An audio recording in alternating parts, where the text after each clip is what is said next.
Allah Subhanahu wa taala berfirman, Muhammad adalah utusan Allah dan orang-orang yang mengikuti dia bersikap tegas terhadap orang-orang kafir tetapi berkasih sayang sesama mereka. Kamu melihat mereka ruku dan sujud mencari karunia Allah dan keridoannya. Pada wajah mereka tampak tanda-tanda bekas sujud.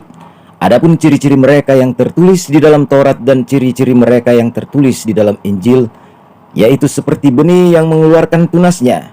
Kemudian tunas itu semakin kuat, lalu menjadi besar dan batangnya tegak lurus menjulang tinggi ke atas. Tanaman itu menyenangkan hati penanam-penanamnya, karena Allah hendak menjengkelkan hati orang-orang kafir. Sebab Allah hanya menjanjikan kepada orang-orang yang beriman, yang mengerjakan kebajikan di antara mereka, dan untuk mereka ampunan dan pahala yang besar. Al-Quran Surah Al-Fat ayat 29. Ayat ini sesungguhnya menceritakan tentang umat Rasulullah Muhammad Sallallahu Alaihi Wasallam yang ada di Indonesia, sebagai tempat lahirnya seorang laki-laki yang disembunyikan Allah hingga waktu yang ditetapkannya tiba. Sebagaimana kita ketahui bahwa saat ini Indonesia adalah satu-satunya umat Rasulullah Muhammad Sallallahu Alaihi Wasallam terbesar di dunia yang memiliki beragam suku dan bahasa yang membentang dari Sumatera hingga Papua.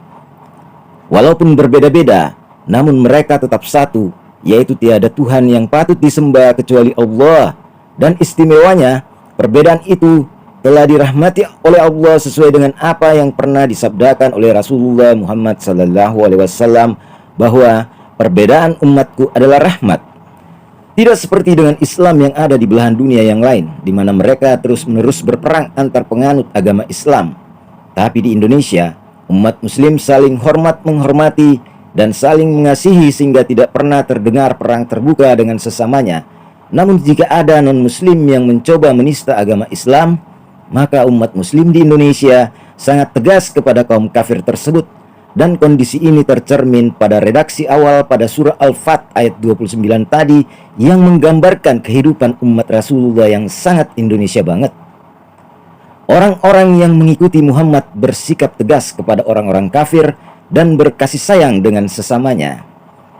Kemudian kalimat berikutnya tertulis sebagai berikut. Pada wajah mereka tampak tanda-tanda bekas sujud. Artinya, di wajah mereka diberi tanda oleh Allah Subhanahu wa taala karena ketakwaan yang mereka miliki, dan tanda itu hanya dapat dilihat dan dikenali oleh para malaikat, sehingga jika malaikat-malaikat datang dengan segala macam bentuk bencana alam dan musibah, maka malaikat-malaikat itu dapat menolong orang-orang yang memiliki tanda di wajahnya agar terhindar dari bencana tersebut. Karena sebelum terjadi hari kiamat, maka bumi Nusantara akan diawali dengan banyaknya gempa-gempa, gunung meletus, tsunami, likuifaksi, banjir bandang, dan lain-lain yang disebut sebagai kiamat kecil. Jadi kita tidak perlu membentur-benturkan atau mengusap-usap wajah dan jidat ke benda-benda yang kasar, atau menggosok-gosok jidat kita di saat sujud agar menimbulkan tanda, karena sungguh malaikat-malaikat itu tidak akan pernah tertawa melihat sesuatu yang lucu.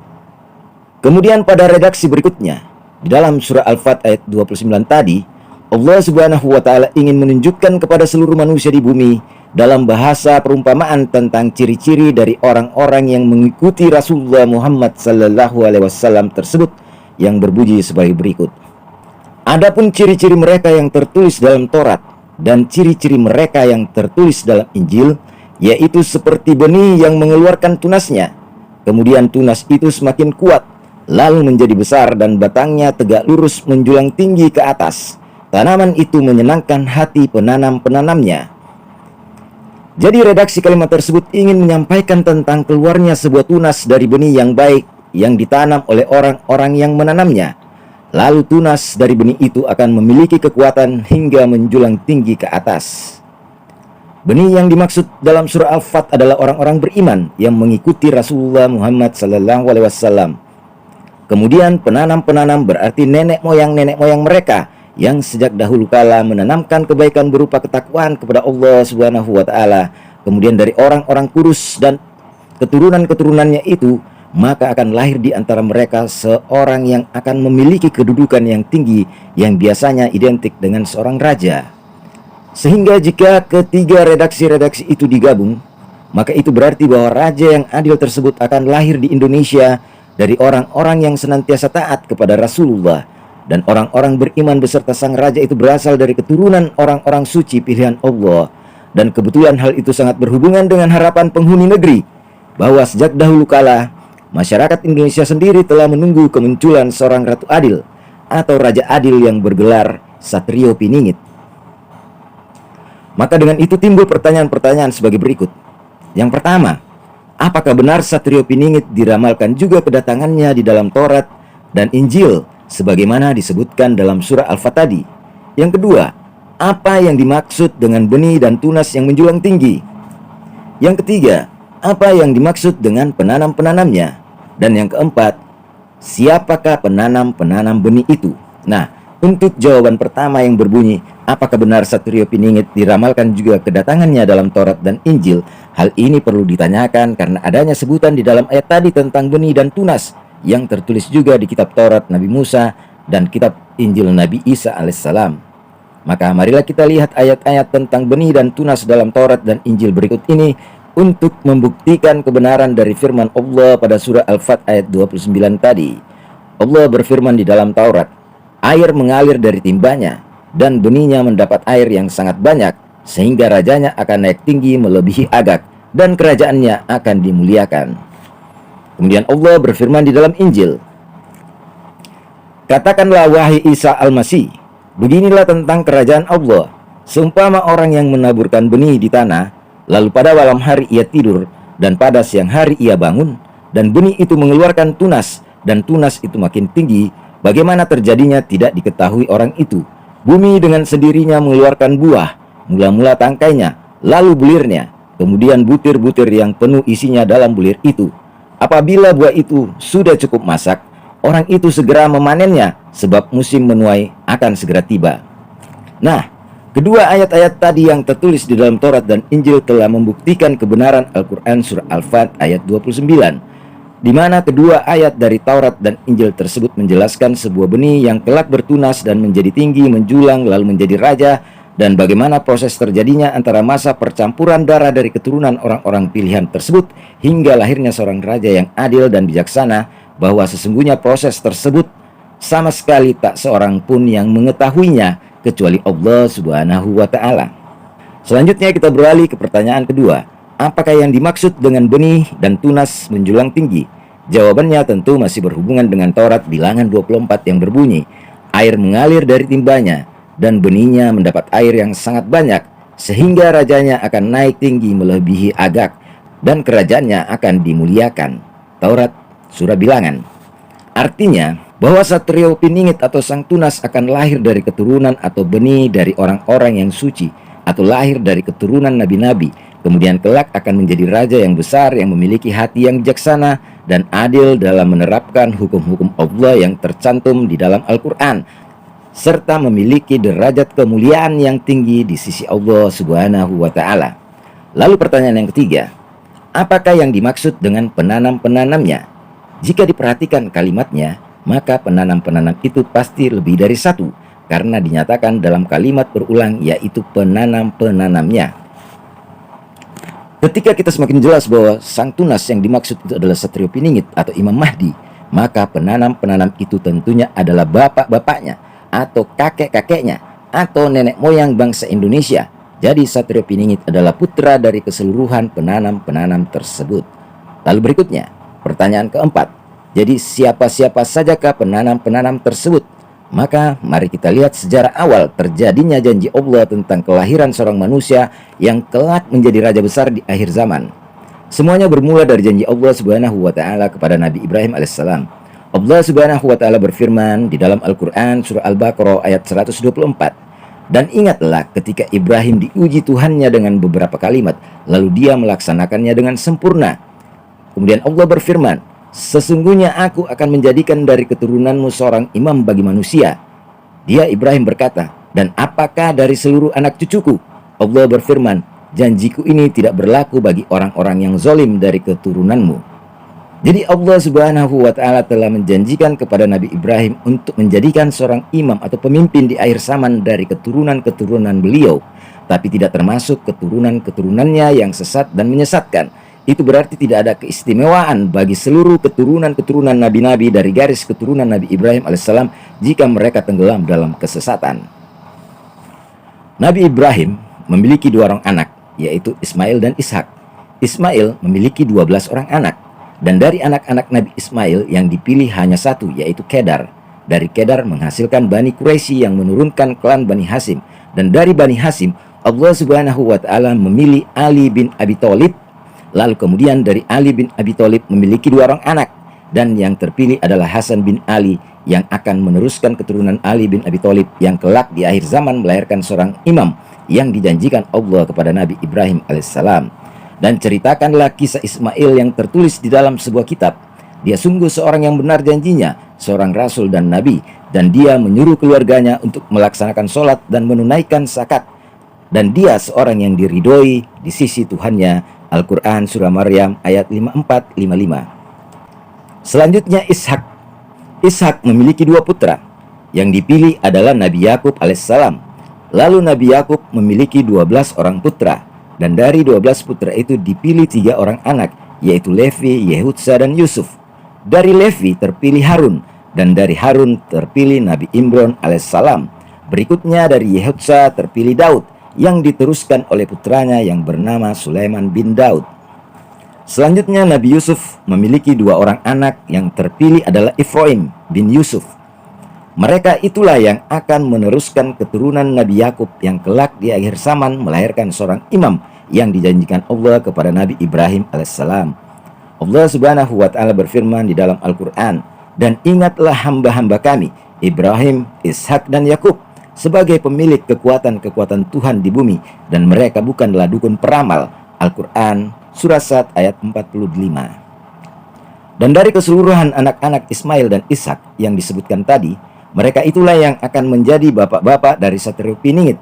Dan mereka itu ciri-cirinya bukanlah seorang dukun yang mampu meramal, apalagi memiliki karoma-karoma perdukunan. Namun dia hanya menyampaikan kejadian-kejadian atau peristiwa-peristiwa berdasarkan tulisan yang tertulis di dalam kitab-kitab Allah.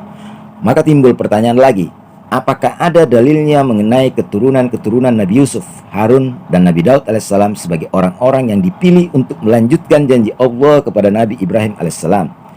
Baiklah, mari kita lihat ayat-ayat Allah yang tertulis dalam kitab-kitabnya tentang nabi-nabi yang akan menjadi bapak-bapak Satrio Piningit. Kita mulai dari Nabi Yusuf alaihissalam sebagai orang yang akan menurunkan seorang imam akhir zaman yang dinyatakan dalam ayat berikut. Allah Subhanahu wa Ta'ala berfirman di dalam Al-Quran Surah Yusuf ayat 4. Ingatlah ketika Yusuf berkata kepada ayahnya, "Wahai ayahku, sesungguhnya aku bermimpi melihat 11 bintang matahari dan bulan, kulihat semuanya sujud kepadaku." Jadi ayat tadi menunjukkan mimpi Nabi Yusuf ketika beliau menceritakan mimpinya kepada Nabi Yakub alaihissalam ayahnya, tak kala melihat para umat muslim sujud kepadanya, di mana mimpi itu sebagai tanda dipilihnya dia menjadi bapak dari Satrio Piningit. Selanjutnya, mari kita lihat ayat-ayat di dalam kitab-kitab Allah yang menyebutkan dan meramalkan Nabi Harun sebagai penerus yang melahirkan seorang imam akhir zaman, yakni ayat yang tertulis dalam Taurat pada ayat berikut ini. Allah Subhanahu wa Ta'ala berfirman kepada Nabi Musa, "Pada tongkat Levi harus kau tuliskan nama Harun. Bagi setiap kepala suku harus ada 1 tongkat. Kemudian haruslah kau letakkan semua itu di hadapan tabut. Dan orang yang akan aku pilih, maka tongkat orang itulah yang akan bertunas. Demikianlah aku hendak mendengar sungut-sungut kejengkelan yang diucapkan mereka." Setelah Musa berbicara kepada Bani Israel, maka semua pemimpin mereka memberikan kepadanya 1 tongkat dari setiap pemimpin. Menurut suku-suku mereka, 12 tongkat. Dan tongkat Harun ada di antara tongkat-tongkat itu. Musa meletakkan tongkat-tongkat itu di hadapan tabut Allah. Ketika Musa keesokan harinya masuk ke dalam kemah itu, maka terlihatlah tongkat Harun dari keturunan Levi telah bertunas, mengeluarkan kuntum, mengembangkan bunga yang indah, dan menghasilkan buah yang manis. Taurat Surah Bilangan. Kemudian ayat tersebut tadi dipertegas lagi di dalam Al-Quran. Tak kala Allah berfirman di dalam Al-Quran Surah Al-Baqarah ayat 248. Dan Nabi mereka mengatakan kepada mereka, "Sesungguhnya tanda dia atau tanda sang tunas akan menjadi raja, ialah kembalinya tabut kepadamu. Di dalamnya terdapat ketenangan dari Tuhanmu dan sisa dari peninggalan keluarga Musa dan keluarga Harun. Tabut itu dibawa malaikat. Sesungguhnya pada yang demikian itu terdapat tanda bagimu jika kamu orang yang beriman." Jadi menurut Al-Quran Surah Al-Baqarah ayat 248, bahwa tanda keluarnya Satrio Piningit dari persembunyiannya, yaitu tatkala bangsa Indonesia telah menemukan lokasi di mana tabut Nabi Musa itu disimpan oleh para malaikat Allah. Berikutnya, adalah ayat-ayat yang membuktikan Nabi Daud alaihissalam sebagai nabi yang menurunkan imam akhir zaman. Nabi Daud adalah keturunan dari Bani Yehudza, dan di dalam Taurat keturunan Yehudza telah ditetapkan Allah sebagai orang yang terpilih menjadi pemimpin Bani Israel sebagaimana disebutkan pada ayat berikut. Tongkat kerajaan tidak akan beranjak dari Yehudza dan sebagian keturunannya, ataupun lambang pemerintahan dari antara kakinya, sampai dia sang tunas datang sebagai orang yang berhak atas tahtanya, maka kepadanya akan takluk bangsa-bangsa. Taurat Surah Kejadian.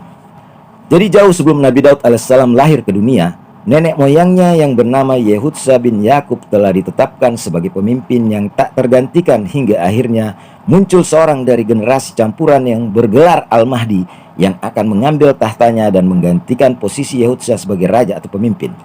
Lalu Allah Subhanahu wa taala menggerakkan salah satu keturunan Yehudza yang bernama Obed untuk menikahi perempuan Moab bernama Rut, dan Rut adalah keturunan Nabi Lut alaihissalam. Kemudian dari hasil perkawinan itu lahirlah Isai. Lalu dari Isai lahir seorang putra bernama Daud. Allah Subhanahu wa taala berfirman, Obed memperanakkan Isai dan Isai memperanakkan Daud. Suatu tunas akan keluar dari tunggul Isai, dan taruk yang akan tumbuh dari pangkalnya akan berbuah. Sesungguhnya waktunya akan datang bahwa aku akan menumbuhkan tunas adil bagi Daud. Ia akan memerintah sebagai raja yang bijaksana dan akan melakukan keadilan dan kebenaran di negeri. Kemudian Allah Subhanahu wa taala berfirman lagi di dalam Al-Qur'an, surah As-Sad ayat 26. Hai Daud, sesungguhnya kami menjadikan kamu dan sebagian keturunanmu sebagai khalifah di muka bumi, maka berilah keputusan menurut hukum-hukum Allah di dalam Al-Qur'an di antara manusia dengan adil, dan janganlah kamu mengikuti hawa nafsu, karena ia akan menyesatkan kamu dari jalan Allah. Sesungguhnya orang-orang yang sesat dari jalan Allah akan mendapat azab yang berat karena mereka melupakan hari perhitungan. Dan dari sekian banyak keturunan Nabi Daud alaihissalam, tapi Allah Subhanahu wa taala hanya memilih Nabi Sulaiman bin Daud sebagai penerus keturunan Nabi Ibrahim alaihissalam untuk melahirkan sang khalifah akhir zaman di Nusantara. Allah Subhanahu wa taala berfirman di dalam Al-Qur'an surah An-Naml ayat 16, dan Sulaiman telah mewarisi Daud.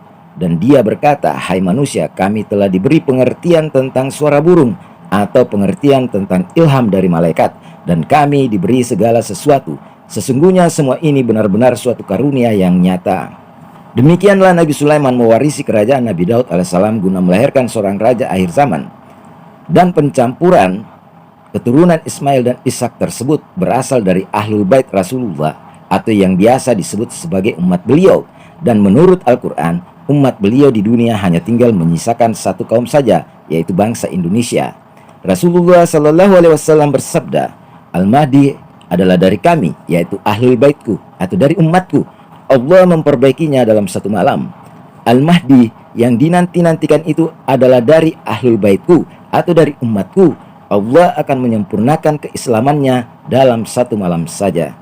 Mengapa Rasulullah Muhammad SAW tidak menyebut Al-Mahdi sebagai keturunannya di dalam hadis tadi, namun menyebut Al-Mahdi sebagai Ahlul Baitnya atau sebagai ahli bangunannya? Karena ada hukum Allah yang tertulis di dalam Al-Quran yang harus kita taati. Allah Subhanahu wa ta'ala berfirman di dalam Al-Quran surah Al-Ahzab ayat 40, Muhammad itu sekali-kali bukanlah bapak dari seorang laki-laki di antara kamu, tetapi dia adalah Rasulullah dan penutup nabi-nabi, dan adalah Allah Maha mengetahui segala sesuatu.